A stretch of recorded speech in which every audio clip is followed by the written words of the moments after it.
जय श्री राधे कृष्ण। गंगा दशहरा का पावन पर्व हिंदू धर्म में अत्यंत शुभ और पुण्यदायी माना जाता है। यह पर्व ज्येष्ठ मास के शुक्ल पक्ष की 10वीं तिथि को मनाया जाता है और इसी दिन माँ गंगा का धरती पर अवतरण हुआ था। ऐसा माना जाता है कि इस दिन श्रद्धा से और भक्ति से माँ गंगा की पूजा करने से, व्रत रखने से, कथा सुनने से और दान पुण्य करने से मनुष्य के 10 प्रकार के पाप नष्ट हो जाते हैं। इसलिए गंगा दशहरा कहा जाता है। प्राचीन समय की बात है, सूर्यवंश में राजा सगर नाम के एक महान और प्रतापी राजा राज्य करते थे। उनके राज्य में सुख, शांति और समृद्धि थी। प्रजा राजा सगर में बहुत प्रेम करती थी क्योंकि वे धर्म के मार्ग पर चलने वाले न्यायप्रिय राजा थे। राजा सगर की 2 रानियां थी, केशिनी और सुमति। केशिनी एक पुत्र असमंजस उत्पन्न हुआ और सुमति से 60,000 पुत्र हुए।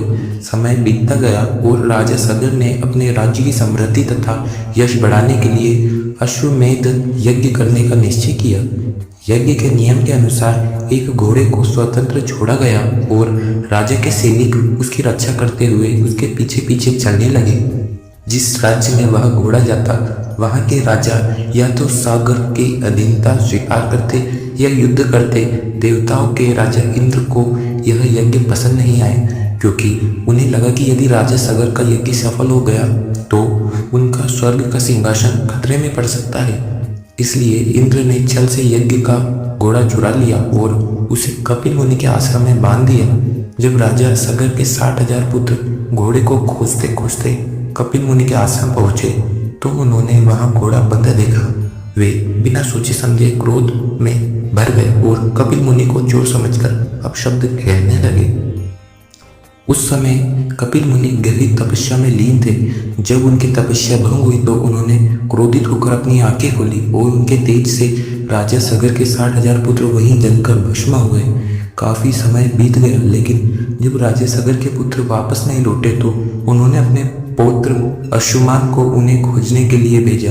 अंशुमान कपिल मुनि के आश्रम पहुंचे और विनम्रता से प्रणाम किया। कपिल मुनि अंशुमान की विनम्रता और भक्ति से प्रसन्न हुए। उन्होंने बताया कि राजा सगर के पुत्र उनके क्रोध से भस्म हो चुके हैं और उनकी आत्माओं की मुक्ति तभी संभव है जब स्वर्ग में बहने वाली माँ गंगा पृथ्वी पर आकर उन्हें अस्थि अवशेषों को स्पर्श करेगी। अंशुमान ने माँ गंगा को पृथ्वी पर लाने का बहुत प्रयास किया, लेकिन वे सफल नहीं हो सके। उनके बाद राजा दिलीप ने भी तपस्या की, परंतु वे भी सफल नहीं हुए।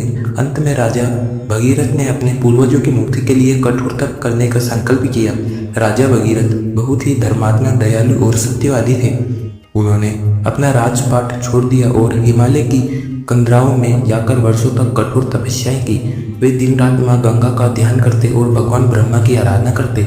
उनकी कठिन तपस्या से प्रसन्न होकर भगवान ब्रह्मा प्रकट हुए और बोले, हे भगीरथ, मैं तुम्हारी भक्ति से प्रसन्न हूँ, वर मांगो। भगीरथ ने हाथ जोड़कर कहा, प्रभु, मेरे पूर्वजों की आत्माएं मुक्ति की प्रतीक्षा कर रही हैं। कृपा करके माँ गंगा को पृथ्वी पर भेज दीजिए ताकि उनके स्पर्श से मेरे पूर्वजों का उद्धार हो सके।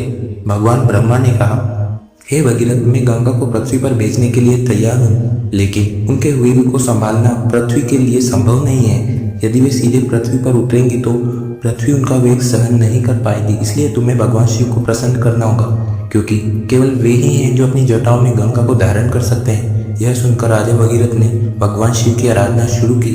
उन्होंने वर्षों तक कठिन तपस्या की। उनकी तपस्या से प्रसन्न होकर भगवान शिव प्रकट हुए और बोले, हे भगीरथ, मैं तुम्हारी भक्ति और तपस्या से प्रसन्न हूँ। मैं गंगा को अपनी जटाओं में धारण करूंगा। इसके बाद भगवान ब्रह्मा ने माँ गंगा को स्वर्ग से पृथ्वी पर आने का आदेश दिया।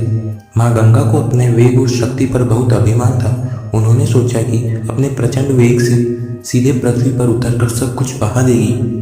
जब वे आकाश में पृथ्वी की ओर उतरी तो भगवान शिव ने उन्हें अपनी विशाल जटाओं में कैद कर लिया।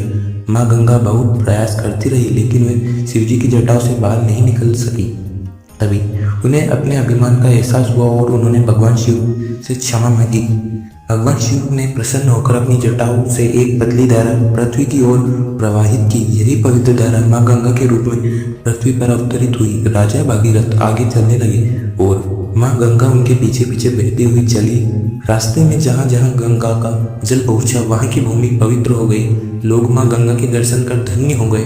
देवता, ऋषि और गंधर्व सभी माँ गंगा की प्रस्तुति करने लगे। आगे चलते चलते माँ गंगा का जल जहनु ऋषि के आश्रम में पहुंचा और उनके यज्ञ को बहाने लगा। इससे क्रोधित होकर जहनु ऋषि ने पूरा गंगा जल अपने कमंडल में भर लिया। देवता और भगीरथ ने ऋषि से विनती की कि वे माँ गंगा को मुक्त कर दे, क्योंकि वे संसार के कल्याण के लिए पृथ्वी पर आई हैं। ऋषि प्रसन्न हुए और उन्होंने अपने कान से गंगा को बाहर निकाला। तभी से माँ गंगा को जाह्नवी भी कहा जाता है। अंत में माँ गंगा भगीरथ ने पूर्वजों की राख तक पहुंची और उनके स्पर्श से राजा सगर के 60,000 पुत्रों की आत्माओं को मुक्ति मिल गई। देवताओं ने राजा भगीरथ की भक्ति और तपस्या की प्रशंसा की। तभी से माँ गंगा को भागीरथी भी कहा जाने लगा। कहा जाता है कि जिस प्रकार माँ गंगा ने राजा सागर के पुत्रों का उद्धार किया, उसी प्रकार वे अपने भक्तों के सभी पापों को नष्ट कर उन्हें मोक्ष प्रदान करती है। गंगा दशहरा के दिन प्रातःकाल जल्दी उठकर स्नान करना चाहिए। यदि संभव हो तो गंगा नदी में स्नान करें, अन्यथा घर में स्नान के जल में गंगा जल मिलाकर स्नान करें। इसके बाद स्वच्छ वस्त्र पहनकर माँ गंगा की प्रतिमा या चित्र के सामने दीपक जलाएं, फूल अर्पित करें और श्रद्धा से उनकी पूजा करें। इस दिन 10 प्रकार के दान करने का विशेष महत्व माना जाता है, जैसे फल, वस्त्र, जल, छाता, पंखा, जूते, अन्न, घी, शक्कर और दक्षिणा। ऐसा करने से जीवन में सुख शांति आती है और पापों का नाश होता है। गंगा दशहरा के दिन ओम नमः शिवाय और ओम गंगे नमः मंत्र का जाप करना अत्यंत शुभ माना गया है। जो व्यक्ति श्रद्धा से गंगा दशहरा का व्रत रखता है, उसकी सभी मनोकामनाएं पूर्ण होती है। कहते हैं कि एक बार एक गरीब ब्राह्मण अपनी पत्नी और बच्चों के साथ बहुत कठिन जीवन व्यतीत कर रहा था। उसके घर में खाने तक की व्यवस्था नहीं थी। वह दिन रात भगवान से प्रार्थना करता है कि उसके दुख दूर हो जाए। एक दिन गांव में एक साधु आए। ब्राह्मण ने श्रद्धा से उनका स्वागत किया। साधु ने उसकी सेवा से प्रसन्न होकर कहा, हे ब्राह्मण, ज्येष्ठ शुक्ल दशमी के दिन गंगा दशहरा का व्रत करना और माँ गंगा की कथा सुनना, तुम्हारे सभी कष्ट दूर हो जाएंगे। ब्राह्मण ने पूरे विधि विधान से व्रत रखा, कथा सुनी और गरीबों को दान दिया। माँ गंगा की कृपा से कुछ ही दिनों में उसके घर की दरिद्रता दूर हो गई। उसके जीवन में सुख समृद्धि आ गई। तभी से लोग श्रद्धा से गंगा दशहरा का व्रत करते हैं। एक अन्य कथा के अनुसार प्राचीन समय में एक व्यापारी था जो बहुत धनवान था, लेकिन उसके जीवन में शांति नहीं थी। उसके पुत्र बीमार रहते और व्यापार में बार बार हानि होती थी। एक दिन उसने एक संत से अपनी समस्या बताई। संत ने कहा, तुम गंगा दशहरा के दिन माँ गंगा की पूजा करो और गरीबों को जल तथा अन्न का दान दो। व्यापारी ने वैसे ही किया। उसने पूरे परिवार को व्रत रखा, गंगा का स्नान किया और श्रद्धा से कथा सुनी। धीरे धीरे उसके सभी दुख दूर होने लगे। उसके पुत्र स्वस्थ हो गए और व्यापार में उन्नति होने लगी। व्यापारी ने समझ लिया कि माँ गंगा की कृपा से ही उसके जीवन में खुशियाँ लौटी है। गंगा दशहरा का पर्व केवल धार्मिक दृष्टि से नहीं, बल्कि प्रकृति और जल संरक्षण के महत्व को भी समझाता है। माँ गंगा को केवल नदी नहीं, बल्कि जीवनदायिनी मानता कहा गया है। भारत की करोड़ों जनता का जीवन गंगा पर निर्भर है। खेतों की सिंचाई से लेकर पीने के जल तक हर रूप में गंगा मानव जीवन का आधार है। इसलिए इस दिन लोगों को नदियों की स्वच्छता और जल संरक्षण का संकल्प भी लेना चाहिए। कहा जाता है कि जो व्यक्ति सच्चे मन से गंगा का स्मरण करता है, उसके जीवन से नकारात्मकता दूर होती है। गंगा का जल अमृत समान माना जाता है। वर्षों तक रखने पर यह खराब नहीं होता। वैज्ञानिक भी मानते हैं कि गंगा जल में विशेष गुण पाए जाते हैं। धार्मिक मान्यता है कि गंगा जल में स्नान करने से तन और मन दोनों शुद्ध हो जाते हैं। गंगा दशहरा के दिन लोग अपने घरों में भजन कीर्तन करते हैं, दीपदान करते हैं और माँ गंगा की आरती उतारते हैं। कई स्थानों पर भव्य मेले लगते हैं और हजारों श्रद्धालु गंगा घाटों पर एकत्र होकर पूजा अर्चना करते हैं। हरिद्वार, वाराणसी, प्रयागराज और ऋषिकेश जैसे पवित्र तीर्थों पर इस दिन विशेष उत्सव मनाया जाता है। गंगा आरती का अद्भुत दृश्य भक्तों के मन को भक्ति से भर देता है। लोग हाथ जोड़कर माँ गंगा से प्रार्थना करते हैं कि वे उनके जीवन के सभी दुखों को दूर करें और परिवार में सुख शांति बनाए रखें। गंगा दशहरा का व्रत करने वाले व्यक्ति क्रोध, झूठ, छल, कपट और बुरे कर्मों से दूर रहना चाहिए। इस दिन जरूरतमंद लोगों की सहायता करना अत्यंत पुण्यदायी माना जाता है। कहा जाता है कि माँ गंगा अपने भक्तों की हर मनोकामनाएं पूरी करती है।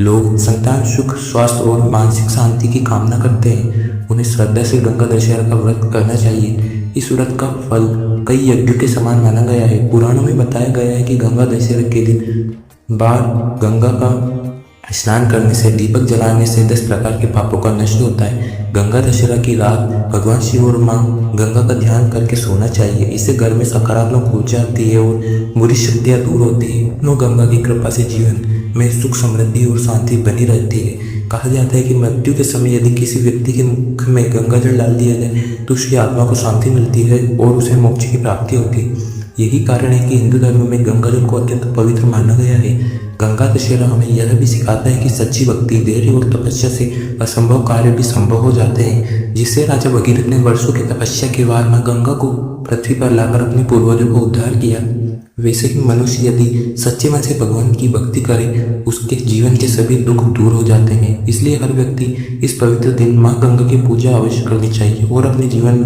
पवित्र बनाने का प्रयास करना चाहिए। अंत में श्रद्धा से बोले, गंगा मैया की जय। हर हर गंगे, जय मां गंगे।